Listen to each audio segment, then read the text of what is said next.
Hey, what's up everyone? Welcome to the part 2 of my Tippmann Commando video. So I've been wanting to do this video for a while, but I've had a hard time in the past couple of weeks-ish. So the video making process is taking a lot more time than it should, and the videos are not coming out as often as I would like to. So, my apologies. But yeah, let's get started with that part 2. Just keep in mind it's the first time for me reviewing any kind of product. I'm gonna try to keep that organized. I'll start with my first impressions playing with the gun, then my final thoughts after playing with the gun for a couple of days, and I'll go through some things that I liked about it, some things that I didn't like about it, whether it's the gun itself or my personal preferences. So I was looking back at the footage I had from the games I played with the gun and realized that I didn't have any like super awesome gameplay footage, or at least enough to do a full gameplay video with it. So I'm just going to talk over the footage you're going to see in the background. And throughout all of it, here and there, I'm going to show you some close-ups. So Tippmann is a really well-known brand into the paintball world, and they started to make airsoft products a couple of years ago. So if I'm not mistaken, they have 5 lines, if you want, of guns, of airsoft guns, starting with the basic training line, the Commando, the Recon line, the Omega, and the M4. The M4 carbines and the Omegas are 2 HPA rifles. The rest are all AGs. So the Commando comes in 2 length, CQB and carbine length, and each of these lengths have 3 color. All black, black and tan like the one I've been using in the video, or desert or all tan if you want. It's a polymer gun with some metal parts on it like the buffer tube and the sling attachment point, which is ambidextrous.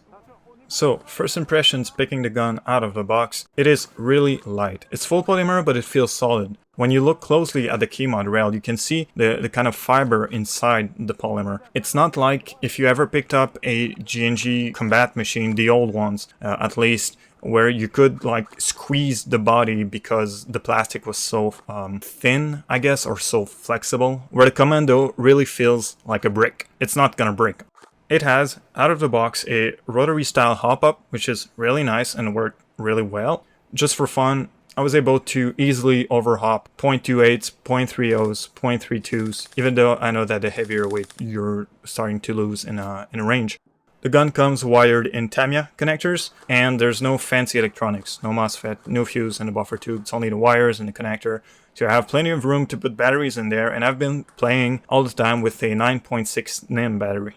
So, first impressions, light, solid, nice features, that's it.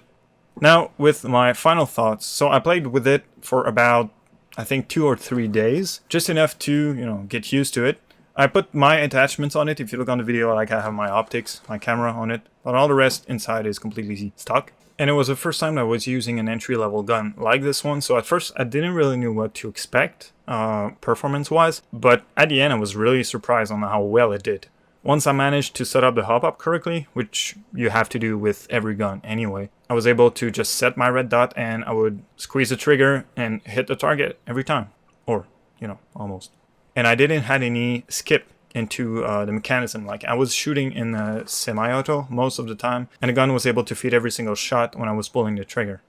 Add to this that it's a rental gun to the field I was playing at, so I was not the first guy to play with it, and there have been guys playing with it after me, and it still works well. And I believe it hadn't been cleaned before I started to play with it, so even with that it worked well.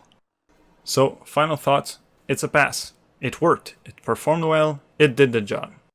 But on the downside, because there's always a downside, the first thing I have to say really is that the charging handle, as far as I know, first it doesn't work, doesn't do anything, which is fine, but there's no stopper for it. Like I said, it's a rental gun, so I guess that the guy that used it before me tried to cock it like a real gun and just stretch the spring that was inside, and now the charging handle is just wobbling in and out of the gun. It doesn't want to stay in place, doesn't want to get back in the gun anymore. And as you can see, the metal teeth on the side that's supposed to hold the charging handle in place is just gone. The last thing I have to say about it is really about personal preferences. I didn't like the gun because it was too light for me and it was too short. I'm a 6'1" guy and I'm used to real steel weapon or to full metal airsoft guns with something like 12-inch rails on it, whereas the Commando I believe is a 9-inch. So it was a little bit too short and a little bit too light for me. But that's a personal preference, so it doesn't change anything to the fact that the gun just works. So, would I recommend it? Yes, I would. To whom? To someone who likes gun that weighs nothing, someone who doesn't want to spend $700 on a backup gun, or to someone a little bit younger, or someone who's just beginning the sport, because the gun is not that expensive itself. I believe it's under the $300 Canadian, depending on what store you're shopping at.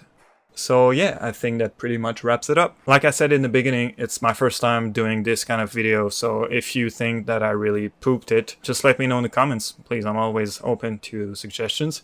I also just created my Airsoft Instagram account, if you want to call it like that, which is called the exact same thing as this YouTube channel. It's called Maestro Airsoft. So if you want to check it out, I post some pictures, some videos of either the games I'm playing at or just some funny random stuff. So yeah, Instagram, YouTube, channels, eBay, I guess. Consider subscribing if you're not subscribed already, and I'll see you in the next gameplay video or review video or cooking video. I don't know. And yeah, thanks for watching, and I'll see you next time.